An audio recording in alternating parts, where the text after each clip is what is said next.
what's the little aphorism you have? It's like, do the work. Do your work. Do your work. It's so, like, I guess it's not that it's unsatisfying. It's interesting to me because you would think the coach would have this, like, incredible, like, leadership philosophy, these complex things. This is the system. And then somehow, like, what the most physically gifted, psychologically motivated, and then financially incentivized people in all sports. Yeah. You're telling me Kobe Bryant just needs to hear, like, do your work? 100%. And somehow that is. It doesn't make any sense. I'll tell you how I even got on that. Okay. It had nothing to do with the swimming.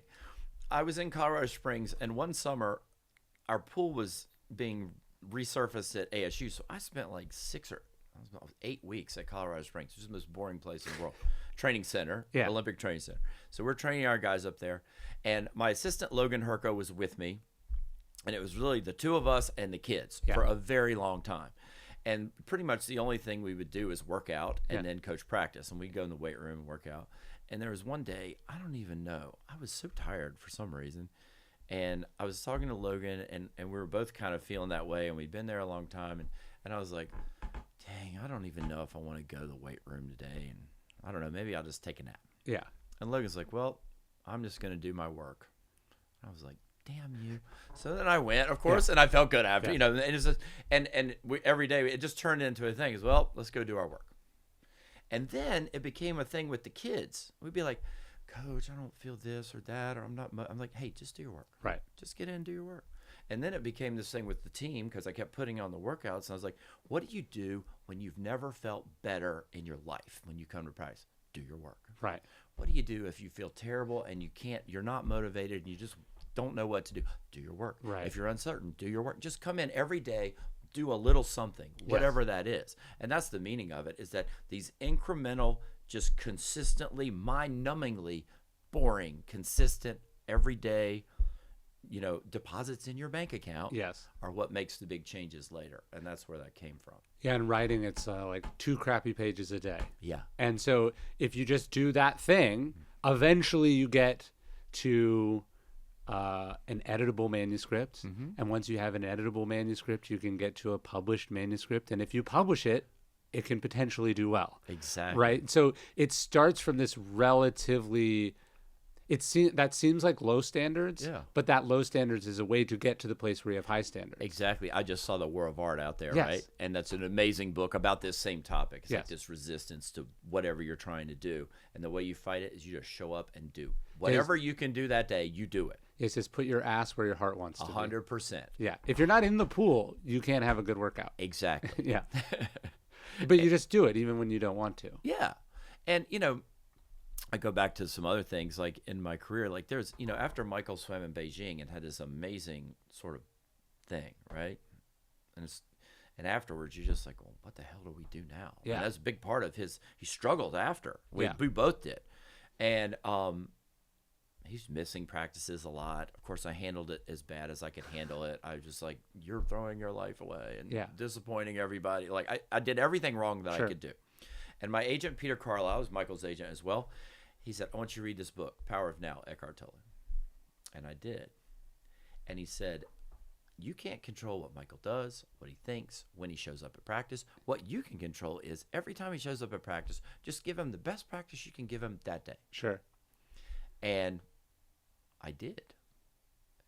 And he kept showing up. Yeah. The more I did that, the more he kept coming. And so it's another one of these things. It's like, stop trying to control everything, show up every day and do a little bit. And he ended up actually finishing his career out pretty well. Yeah. But it's back to this whole concept of be in the now, do what you can do today. Don't worry about tomorrow or yesterday. And that's where the magic happens in pretty much everything. Not just sports, but certainly in swimming. Show up today, do your best right now in this set for the next 30 minutes, and then we'll take on whatever's next. And if you can focus on that, that's how you're going to end up going where you want to go. Well, we do talk a lot. It makes sense about the sort of, injuries, setbacks, Yeah. you know, that kind of adversity. But there is something incredibly destabilizing about success. For sure. That is its own kind of obstacle. The most difficult thing I've dealt with is the people who actually achieve. Yes. What do we do next? Yeah. Because it's usually there's a very long build up to that, right? Yeah. And you've spent a lot of time and effort. And even like in Beijing, like this is crazy, and I'm not in any way equating myself to Herb Brooks. But you know, in Miracle, when they win and he goes in the parking lot by himself, I did that right after, and I wasn't even thinking about it. I was just like, my God, this actually happened. Like, when you're doing it, I was like, he'll probably win 6 or 7, but we're going to pretend like it's 8 and be prepared and be ready, and all these things are going to have to fall in place. And then all of a sudden, it all fell into place. Mm-hmm. And afterwards, you're like, well, what the hell do we do now? Right. And because you can't replicate it. Yeah. You have to find different terms. And for Michael, it was, let's break the record for most medals ever or something. Yeah. You know, there were things that you could work towards, but surviving success is by far the hardest part. And Leon's having a little bit of that right now. He had 6 weeks of star treatment after the Olympics, and he's back to swimming. He's like, I'm not very good. I'm like, yeah, the training's important. Yeah. You have to find it. You got plenty of time. But I think in general, all of us, you know, and you don't learn anything from that, right? You just pat yourself on the back. It's when you fail, it's when you get all the learning. Yes. So that's the second piece of that, I think, second part of it. Yeah, there's a formula in Mark Aurelius' Meditations. He says to accept it without arrogance and let it go with indifference. And to me, that's both ends of the spectrum. So it's like you had this heartbreaking failure or this loss or this, you know, very narrow defeat.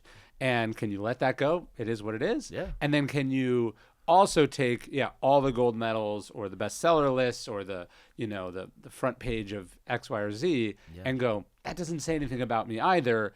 And what do you come back to? You have to come back to the work, the thing. It's just the do work. that thing. And that keeps you, not only is it on one hand, it keeps you humble. And then on the other, it keeps you busy instead of dwelling and spiraling and feeling awful. You have something to do. Yes.